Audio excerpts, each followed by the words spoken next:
Welcome to our vlog. All right, we asked Lettie what she wanted for breakfast today, and she said mac and cheese. I don't really see a problem with that, so. This is the first time she's ever asked for mac and cheese for breakfast in her life. So we're like, oh, whatever, that's fine. I always add cottage cheese to it for more protein. Yeah, so. We've never explicitly tracked Lettie's macros, but we always try to make sure that she gets an adequate amount of protein. And I guess adequate is different for every person's definition of that, but for us, it's probably been close to like 0.8 grams per pound of her body weight. So she weighs like 35 pounds right now, so it would be like 30 grams of protein or so. I think the hard part for kids is they want to eat like bread and things that don't have any protein in them. And then some kids, like Lettie, doesn't like the texture of cooked eggs, so she struggles with that. So bacon's a good way to get it. She doesn't really like steak either. She'll eat chicken. She's very picky when it comes to like the protein sources, so I think it may be more difficult for us, whereas I know that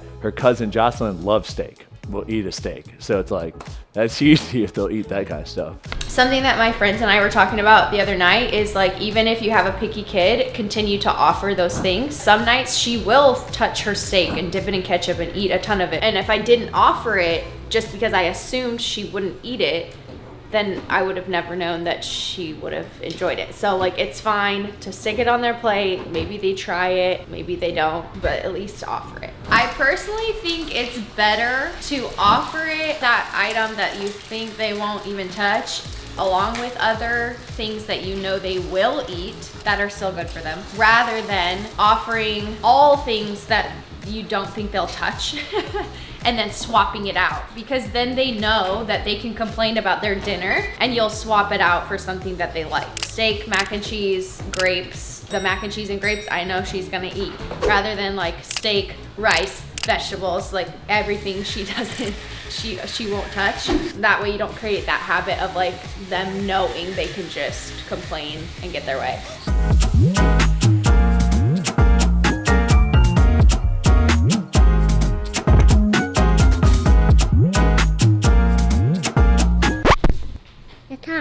Oh, it is?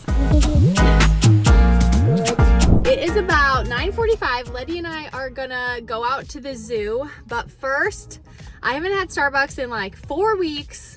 Had a little gift card, so I got a peppermint mocha. Treat yourself. She doesn't really like any drinks at Starbucks, which is fine with me because they're just probably full of sugar. But she got, what'd you get, Lettie? Cake pop! Here you go. I feel like Lettie has about 1 or 2 like treats a day. Maybe some days she doesn't have one at all, but I'm okay with it. Her diet is very balanced, and Brad and I don't really like keep her from having treats because they're not really glorified.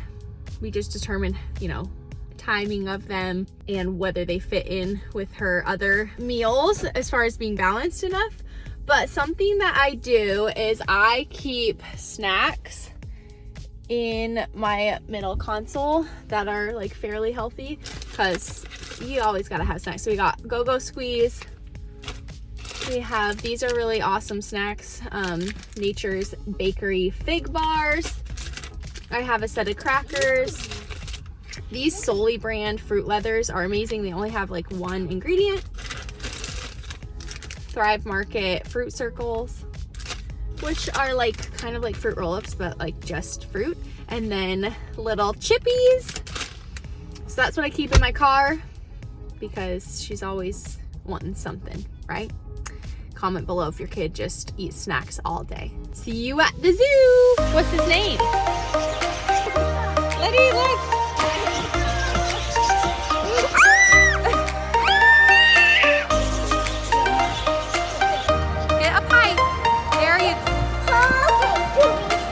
How was the zoo? You ready for lunch?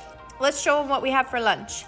Lettie's gonna have leftover pasta noodles from last night, hot dogs, which are these natural beef hot dogs. So we've got 8 grams of fat, 7 protein, not too bad. This is granola butter right here, so pretty minimal ingredients and super yummy. Apples. I always serve a fruit with any of her meals, and she might have some yogurt. We'll see how this goes. What is your favorite part? You like hot dogs, noodles? Hot dogs. Hot dogs with ketchup? Yeah, you love hot dogs, huh? Apples and banana. We remember what that's called? Jelly. Yeah, pretty close. It's granola butter. Vanilla butter. Yum. My dad's coming up here. Oh, I wonder if he's hungry for lunch. We have a home chef meal that is Bali salmon. So we got broccoli and some kind of like barbecue-ish sauce on top of the salmon. So Brad and I are gonna eat that. We also have leftover yummy Chinese food, so we're gonna eat that. It's all about balance. Lettie's got a protein source of yogurt. This is one of my favorite yogurt brands because it's still like full fat, way less sugar, and then just has, you know, protein in it. And we have rice for her. I have pickles on here, and then she wants an entire apple, like to eat it when it's not cut. And I feel like she always eats more when it's not cut, so. You don't like carrot? Okay. Thanks for trying it. It really depends on what we're eating at night, whether Lettie is eating the same thing as us. Certain things like salmon, broccoli, we know she wouldn't eat it, so we kind of made her a different meal. A lot of times she eats the same thing we have, if it's like, you know, beef in a rice bowl or whatever. But in general, you know, it just really just depends on what the meal is that we're eating. If Lettie has a less balanced day, then yes, during dinner, I'll try to make sure it's a little bit more balanced, especially for protein. As far as dessert goes, I grew up eating dessert after every meal. She doesn't really grow up that way. We don't really like glorify dessert or tell her she needs to finish all her meal to get dessert. We honestly don't even do dessert. Typically we just, if she wants candy, she gets a piece of candy during the day, or a treat. We had a treat today. So that's kind of how we handle dessert. Good morning. Making some bacon, eggs, and some toast for breakfast this morning. We figured we'd just go ahead and recap everything and kind of give you our philosophy on nutrition, I guess, for our toddler. First, comment down below if you like these types of videos, if you want to see more full day of eating geared videos or what you like. Share this video with someone that's got kids. Subscribe if you haven't. To recap everything, overall, we are pretty lax with the nutrition for Lettie. Obviously, we try to steer her towards healthier options, but the truth is, she's gonna do whatever we do. So if we eat well and healthy and we're active, she's gonna eat well and healthy and be active as well. You know, you gotta lead by example on that kind of thing. And that's what we've seen works. When we start trying to eat cookies and candy and cake, she wants to eat cookies, candy, and cake. If you like the video, Like your video. You're worth it.